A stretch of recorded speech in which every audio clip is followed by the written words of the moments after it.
నమస్తే అండి. నేను doctor Lakkireddy Kiran Kumar Reddy, senior international cardiologist, owners heart institute, owners robotic hospital, Champapet, Hyderabad. So ఈరోజు వన్ ఎడ్యుకేటివ్ ప్రోగ్రామ్ అందరికి కూడా ఏంటంటే స్టంట్స్ గురించి ఎంత సేఫ్గా చేయించుకోవచ్చు, ఎటువంటి కండిషన్లో అయినా చేయించుకోవచ్చు అనేది అందరికి కూడా తెలుసుకుంటే మీకు ఒక ఐడియా వస్తుంది ఏం చేస్తామనేది. సో మన దగ్గర ఒక పేషెంట్ 64 సంవత్సరాలు, తను బీపీ షుగర్ ఉన్నాయి. సో తనకి సివియర్ చెస్ట్ పెయిన్తో వచ్చారు. ఈసీజీ 2D ఎక్కువ స్కాన్ చేస్తే ప్రాబ్లంగా తేలింది. వాళ్ళకి యాంజియోగ్రామ్ సజెస్ట్ చేసాం. యాంజియోగ్రామ్లో మనకి రైట్ లెఫ్ట్ ఉంటాయి. Right side right coronary artery, left side 2 vessels ఉంటాయి. ఒకటి LAD left anterior descending artery అంటాం, ఎల్సిఎక్స్ లెఫ్ట్ సర్కంప్లెక్స్ ఆర్టరీ అంటాం. ఇవి 3 మెయిన్ రక్తనాళాలు. దీని నుంచి మల్టిపుల్ బ్రాంచెస్ అనేది కూడా వస్తూ ఉంటాయి అనమాట. సో ఈరోజు మనం డిస్కస్ చేసుకోబోయేది multiple blocks or complex blocks ఉన్నప్పుడు ఏం చేస్తాము, స్టంటింగ్ ఎంత సేఫ్గా చేయొచ్చు. సో దీంట్లోనే బ్రాంచింగ్ స్టంటింగ్ అంటే బైఫర్కేషన్ స్టంటింగ్ అంటాం. అంటే ఒక మెయిన్ ట్యూబ్ నుంచి 2 బ్రాంచ్లు ఇలా వస్తాయన్నమాట. సో ఇలాంటి సినారియోస్లో కూడా మనం సేఫ్గా స్టంట్ వేసుకోవచ్చా లేదా అనేది మనందరం కూడా చూడొచ్చు. సో ఇక్కడ మనకు పేషెంట్ చూస్తున్నాము, ఇది లెఫ్ట్ సర్కంఫరెన్స్ ఆర్టరీ అనమాట. సో ఈ కిందికి ఏదైతే లెఫ్ట్ మెయిన్ వెజల్ అంటాం, ఎల్ఎంఆర్ లెఫ్ట్ మెయిన్ వెజల్ అంటాం, ఈ లెఫ్ట్ మెయిన్ వెజల్ నుంచి పైకి ఇక్కడ ఈ యాంగిల్లో చూస్తుంటే మనం డిఫరెంట్ యాంగిల్స్లో చూస్తాం బ్లడ్ వెజల్స్ అనే వాటిని. సో ఆ 2 రక్తనాళాలు డిఫరెంట్ యాంగిల్స్లో డిఫరెంట్గా కనిపిస్తాయి అనమాట. ఈ పైకి వచ్చేదాన్ని ఎల్ఏడి వెజల్ అంటాం, కిందికి వచ్చేదాన్ని ఎల్సిఎక్స్ వెజల్ అంటాం.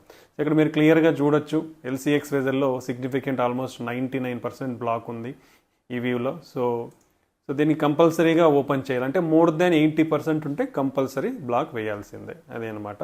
సో ఫస్ట్ మనం ఈ పేషెంట్లో ఈ ఎల్సిఎక్స్ దాంట్లో ఇట్లా మనం ఏదైనా చెయ్యాలంటే వైర్ అనేది పంపించాలి, గైడ్ వైర్స్ అంటాం. సో క్యాథటర్తో ఎంగేజ్ చేసిన తర్వాత ఇట్లా గైడ్ వైర్స్ పంపిస్తాం.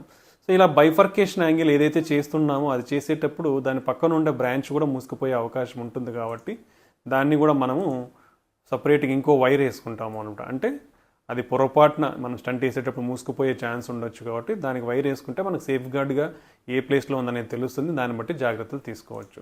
సో ఇది ఇక్కడ మనము ఈ వైర్ వేసిన తర్వాత కింద ఎల్సిఎక్స్ వేజ్లో ఏదైతే నేరో అయ్యిందో దాన్ని మనము బెలూన్ చేస్తామన్నమాట. బెలూనింగ్, ఇది బెలూన్ చేసినప్పుడు ఏమవుతుందంటే మూసుకుపోయినది ఓపెన్ అవుతుంది. సో ఓపెన్ చేసిన తర్వాత కానీ మనం స్టంట్ పెట్టనీయకుండా. సో మనం ఇక్కడ క్లియర్గా చూడొచ్చు, మనం బెలూన్ చేసిన తర్వాత ఇది ఏదైతే బ్లాక్ ఉందో అది ఓపెన్ అయ్యింది. ఆఫ్టర్ దట్ మీరు ఇక్కడ క్లియర్గా చూడొచ్చు, మనకు కనిపిస్తూ ఉంది ఎంత క్లియర్గా ఓపెన్ అయ్యింది అనేసి. సో నెక్స్ట్ వచ్చేసి స్టంట్. ఇక్కడ మనం చూస్తున్నాం కదా, అందరూ స్టంట్ అంటే ఏంటి అనేది తెలుసుకోవడం మంచిది. అంటే స్టంట్ ఎలా కనిపిస్తుంది పెట్టకముందు అనేది. సో ఇక్కడ మనం క్లియర్గా చూడవచ్చు, ఇక్కడ 2 స్మాల్ డాట్స్ ఉన్నాయి. ఇక్కడ మీరందరూ క్లియర్గా అబ్జర్వ్ చేస్తే 2 డాట్స్ ఉంటాయి, బ్లాక్ డాట్స్. ఈ బ్లాక్ డాట్స్లో మనకు చిన్న మెష్ ట్యూబ్ లాంటిది కనిపిస్తుంది. సో ఈ మెష్ ట్యూబ్ చూస్తే ఇది స్టంట్ అనమాట, ఈ రెండింటి మధ్యలో ఉండేది. సో కరెక్ట్గా మనకి ఎక్కడైతే బ్లాక్ ఉందో దాని కరెక్ట్ సైజు, వెజల్ లూమినల్ అంటే డయామీటర్ సైజు, ఆ లెంత్ని బట్టి మనం స్టంట్ అనేది సెలెక్ట్ చేస్తాం. ఇక్కడ క్లియర్గా స్టంట్ అనేది కరెక్ట్ పొజిషనింగ్ అనేది ఇంపార్టెంట్. ఆ కరెక్ట్ పొజిషన్ చేసాము. పొజిషన్ చేసిన తర్వాత స్టంట్ని డైలేట్ చేస్తామంటే ఉబ్బిపిస్తాం. ఉబ్బిపించినప్పుడు అది కరెక్ట్గా ఆ వెజల్ వాల్ ఏదైతే రక్తనాళం ఉంటుందో ఆ గోడలకి అది పోయి అతుక్కుంటుంది అనమాట. అతుక్కున్నప్పుడు క్లియర్గా ఆ మూసుకుపోయిన రక్తనాళం ఏదైతే ఉంటుందో అది ఓపెన్ అయ్యి పర్సిస్టెంట్గా అలానే ఓపెన్ అయ్యి ఉంటుందన్నమాట. సో ఇది మనం ఇక్కడ క్లియర్గా చూడొచ్చు. సో ఓపెన్ చేసిన తర్వాత క్లియర్గా రక్తం అనేది కింద పారుతూ ఉంది. ఈ కింద ఏదైతే బ్రాంచెస్ ఉన్నాయో ఆ 2 బ్రాంచెస్ కూడా ప్రాబ్లం లేకుండా రెండిట్లోనూ రక్త సరఫరా అనేది అవుతూ ఉందన్నమాట.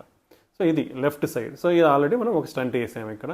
అండ్ నెక్స్ట్ ఇంకో వెజల్లో కూడా బ్లాక్ ఉందన్నమాట. మనం ఇక్కడ క్లియర్ చూడొచ్చు, పైన దీన్ని ఎల్ఏడి వెజల్ అంటాం. ఇక్కడ ఏదైతే వైర్ పంపించామో ఇది కూడా అంతే, బ్రాంచింగ్ అంటాం అనమాట. సో ఇక్కడ క్లియర్గా చూడొచ్చు, ఈ బ్రాంచ్లో ప్రాబ్లం ఉంది, ఇక్కడ ప్రాబ్లం ఉంది. దీన్నే మెయిన్ ట్యూబ్ నుంచి 2 డివైడ్ అయినప్పుడు ఈ బ్రాంచ్లోనూ ప్రాబ్లం ఉంటుంది, ఈ బ్రాంచ్లోనూ ప్రాబ్లం ఉంటుంది. దీన్నే బైఫర్కేషన్ అంటాం, బైఫర్కేషన్ స్టంటింగ్ అని కూడా అంటాం అనమాట మనం. సో మనం ఈ డిఫరెంట్ యాంగిల్స్లో చూస్తాం. మీరు ఇక్కడ యాంగిల్లో చూడొచ్చు, ఇక్కడ ప్రాబ్లం ఉంది, ఈ వెజల్లో కూడా ప్రాబ్లం ఉంది. సో ఈ రెండింటిని కూడా ట్రీట్ చేయాల్సిన అవసరం ఉంది. ఎందుకంటే ఈ బ్రాంచ్ అనేది కూడా పెద్ద వెజల్ అనమాట. ఏదైతే మనకు మోర్ దెన్ 2.5 mm సైజు ఉంటుందో, లేదా ఆ రక్తనాళం అనేది సిగ్నిఫికెంట్ అమౌంట్ ఆఫ్ గుండెకి బ్లడ్ సప్లై చేస్తుందో అది కంపల్సరీ ట్రీట్ చేయాల్సిన అవసరం ఉంటుందన్నమాట. సో అదే ఇక్కడ మనం రెండింటినీ కూడా వైర్ అనేది వేసాము. ఇక్కడ ఈ యాంగిల్లో కూడా మనం క్లియర్గా చూడొచ్చు. ఇక్కడ ఇది ఈ రెండిట్లోనూ డిసీజ్ ఉంది. సో ఈ రెండింటిని ట్రీట్ చేయాలి మనం. ఓకే, సో దెన్ ఈ బ్రాంచ్ని డిఫరెంట్ యాంగిల్స్లో మనం చూస్తాం, కరెక్ట్ ప్లేస్లో ఉందా లేదా, సో ఇక్కడ 2 వైర్స్ అనేది 2 వెజల్స్లోనూ వైర్ అనేది వేయడం జరిగింది.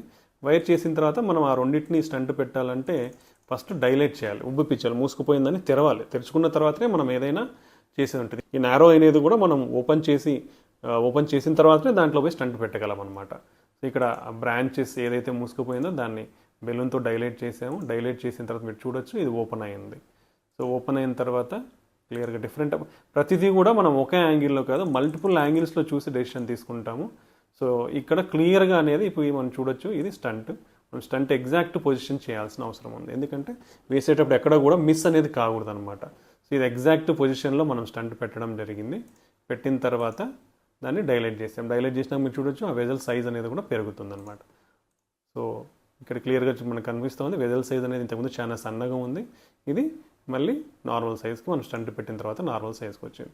దెన్ మనం ఇక్కడ ముందర ఇంకో బ్రాంచ్లో కూడా డిసీజ్ ఉంది కాబట్టి ఆ డిసీజ్ని కూడా ట్రీట్ చేయాలి. దీన్నే బైఫర్కేషన్ స్టంటింగ్ అంటాం. దీంట్లో మల్టిపుల్ టెక్నిక్స్ ఉంటాయి. సో అది కూడా మనం స్టంట్ చేయడం జరిగింది. స్టంట్ చేసిన తర్వాత 2 కూడా నార్మల్ సైజ్కి వచ్చేసాయి.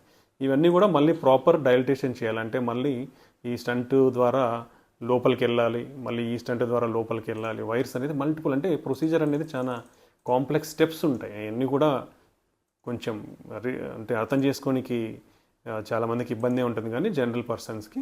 But just I'm briefly showing. మీరు క్లియర్గా చూడొచ్చు స్టంట్ బార్డర్స్ ఇక్కడ 2 కూడా మంచిగా ఉన్నాయనేది. సో ఇవన్నిటిని కూడా మళ్ళీ కరెక్ట్గా డైలేట్ చేయాలి, అంటే ఏదైతే రక్తనాళం ఉన్నదో దాన్ని కరెక్ట్గా అతుక్కోవాలి కాబట్టి దాన్ని ప్రాపర్గా ట్రీట్ చేయాలి. సో ఇన్ని స్టెప్స్ చేయాల్సి ఉంటుంది. స్టంట్ అంటే ఊరికే లోపలికి పోయి పెట్టి వచ్చేది కాదు. ఇట్లా కాంప్లెక్స్ కేసెస్లో మనం మల్టిపుల్ స్టెప్స్, అంటే ప్రాపర్ రిజల్ట్ ఇవ్వడానికి మల్టిపుల్ స్టెప్స్ ఉంటుంది. మల్టిపుల్ మెటీరియల్, బెలూన్స్ అనేది కూడా 4-5 బెలూన్స్ వాడాల్సి ఉంటుంది, 2-3 వైర్స్ వాడాల్సి ఉంటుంది, స్పెషల్ మెటీరియల్స్ అన్నీ వాడాల్సి ఉంటుంది అనమాట. అలా చేసినప్పుడే మంచి రిజల్ట్ అనేది వస్తుంది. సో ఇక్కడ కూడా సేమ్ మళ్ళీ ఈ స్టంట్ ఏదైతే ఉందో దాన్ని రెండింటిని కూడా మనం డైలేట్ చేయడం జరిగింది. మల్టిపుల్ స్టెప్స్లో మీరు చూడొచ్చు. ఫస్ట్ ఇది దీన్ని చేస్తాం, మళ్ళీ దీన్ని చేస్తాం. There are lot of technical names ఉంటాయి. సో ఇదంతా చేసిన తర్వాత మీరు క్లియర్గా చూడొచ్చు. ఇప్పుడు ఇక్కడ ఆల్మోస్ట్ వెరీ క్లియర్గా స్టంట్స్ అనేది ఈ వెజల్లోనే ఎక్స్పాండ్ అయింది. ఇంతకుముందు వేసిన స్టంట్ ఈ వెజల్లో కూడా మంచిగా ఉంది. సో ఈవెన్ ఇలా మల్టిపుల్ బ్లాక్స్ ఉన్నా కూడా మన రిజల్ట్ అనేది చాలా పర్ఫెక్ట్గా స్టంట్ ద్వారా ట్రీట్ చేయగలము. ఏదో 1-2 బ్లాక్స్ ఉంటేనే మనం స్టంట్ వేయాలనేది అయితే లేదు. ఎన్ని బ్లాక్స్ ఉన్నా కానీ నీట్గా స్టంట్ అనేది చేసుకొని మంచి రిజల్ట్స్ పొందవచ్చు. ఇవన్నీ కూడా long term results, life long ఉంటాయి స్టంట్స్ అనేది. ఇవన్నీ మంచి మందులు వాడుకొని మనకున్న రిస్క్ ఫ్యాక్టర్స్ ఏవైతే ఉంటాయో అవన్నీ కూడా కంట్రోల్లో పెట్టుకుంటే డెఫినెట్లీ ఇవన్నీ కూడా మంచిగా పనిచేస్తాయి. 99% స్టంట్స్ అనేవి కూడా ఓపెనే ఉంటాయి, మళ్ళీ మూసుకుపోయే అవకాశం లేదు. కానీ అన్నీ కూడా క్వాలిటీ స్టంట్స్ వేసుకోవడం చాలా ఇంపార్టెంట్. క్వాలిటీ స్టంట్స్ అనేది లాంగిటివిటీ అనేది ఎక్కువ వస్తుంది, అంటే లాంగ్ టర్మ్గా ఓపెన్ అయ్యి ఉంటాయి. దానివల్ల మీకు మళ్ళీ ప్రాబ్లం రాకుండా ఉంటుంది. సో ఏ ప్రొసీజర్ చేసినా ఎన్ని వేయించుకున్నా లాంగ్ టర్మ్ రిజల్ట్స్ మంచిగా ఉండాలంటే quality, high end quality stents వేయించుకుంటే రిజల్ట్స్ అంతా కూడా మంచిగా ఉంటుంది, ఫ్యూచర్లో ఏ ప్రాబ్లం లేకుండా ఉంటుంది. సో ఇలా ఈవెన్ మల్టిపుల్ బ్లాక్స్ ఉన్నా కూడా ఇప్పుడు ఆల్మోస్ట్ ఈ పేషెంట్లో 3 స్టంట్స్ వాడినాం. సో ఈవెన్ 3 స్టంట్స్ కూడా చాలా సేఫ్గా ట్రీట్ చేయొచ్చు. సో మల్టీ వెజల్ ప్రాబ్లం అంటే మల్టిపుల్ బ్లాక్స్, 3 రక్తనాళాల బ్లాక్స్ ఉన్నా కూడా మనం స్టంట్స్ సేఫ్గా వేయించుకోవచ్చు. ఈ పేషెంట్ కూడా చాలా హ్యాపీగా ఉన్నారు. థ్యాంక్ యూ అండి, థ్యాంక్ యూ వెరీ మచ్.